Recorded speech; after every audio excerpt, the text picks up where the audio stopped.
Good morning, teacher. I will talk about the autoimmune polyendocrine systems.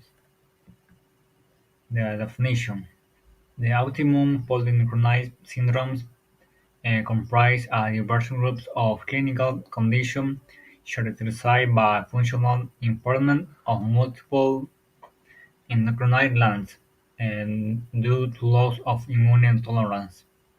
And these syndromes also frequently include conditions such as alopecia, vitiligo, and autoimmune gastritis with vitamin B12 deficiency, affecting non-endocrine organs.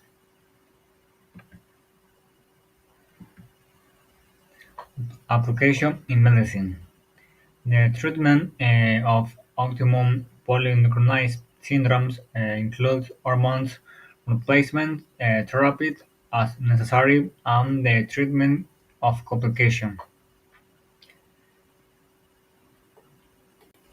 The vaccination against meningococcal and pneumococcus, Haemophilus influenza type B, and annual influenza vaccine. Condition.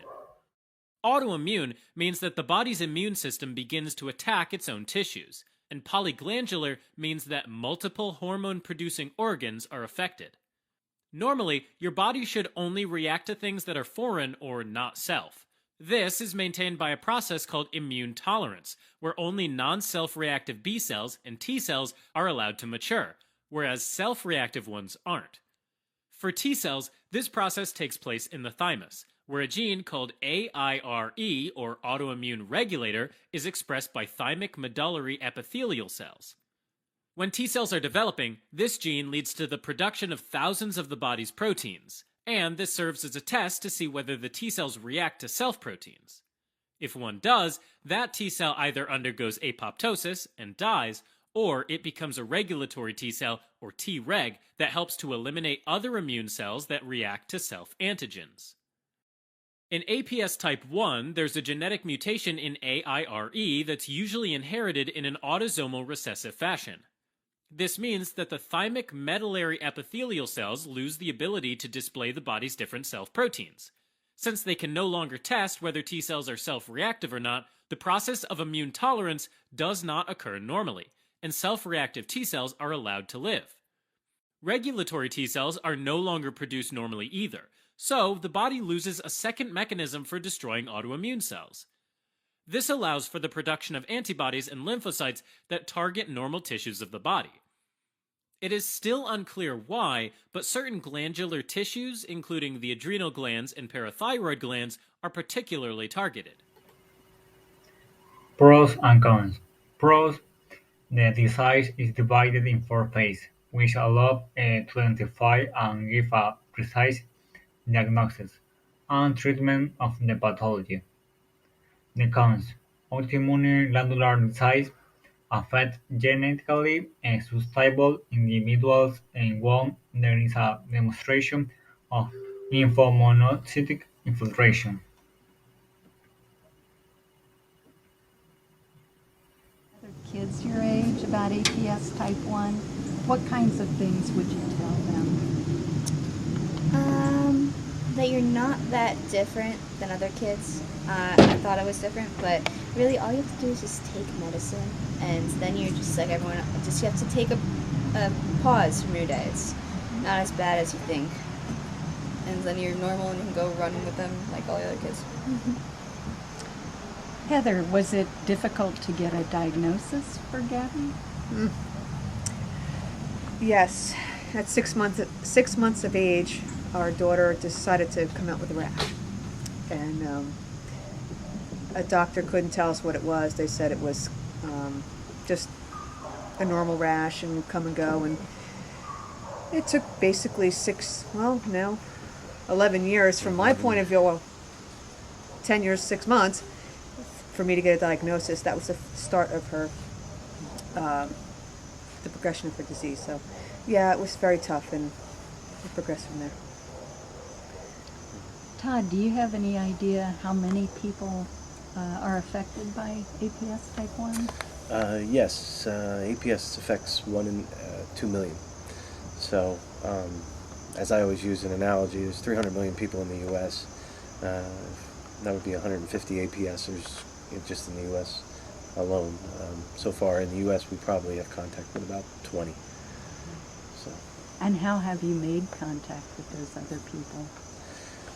We started by we started a website because in the U.S. It's named differently, and that was difficult for us because APACET is known in Europe, but the name is not known here in the States. A lot of the physicians in the States call it APS type 1.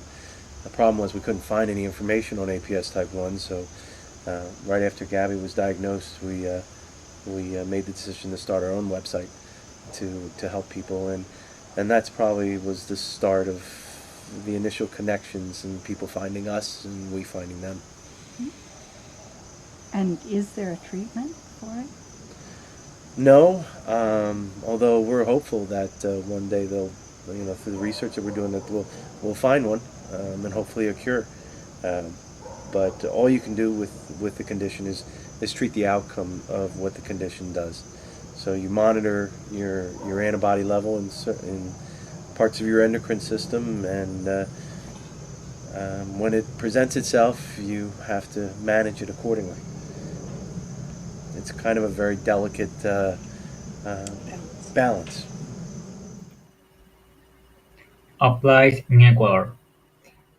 The present study was carried out at the Hospital Roberto Hilbert in Ecuador, where the most frequent dermatological diagnosis was vitiligo, with 53.2%, followed by acanthosis nigricans, and the different variation of alopecia due to endocrine system alterations.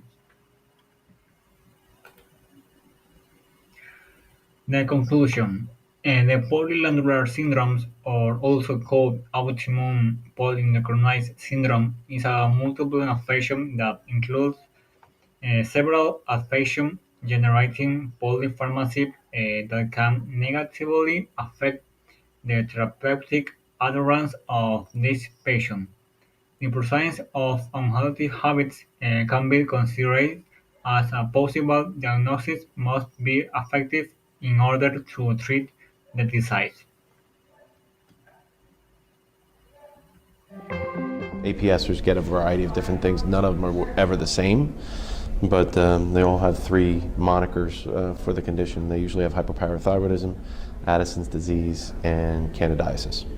And usually from there, they build on, and then from there, people get multiple conditions beyond that.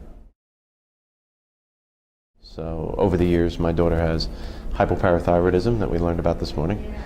She also has Addison's disease, ovarian failure,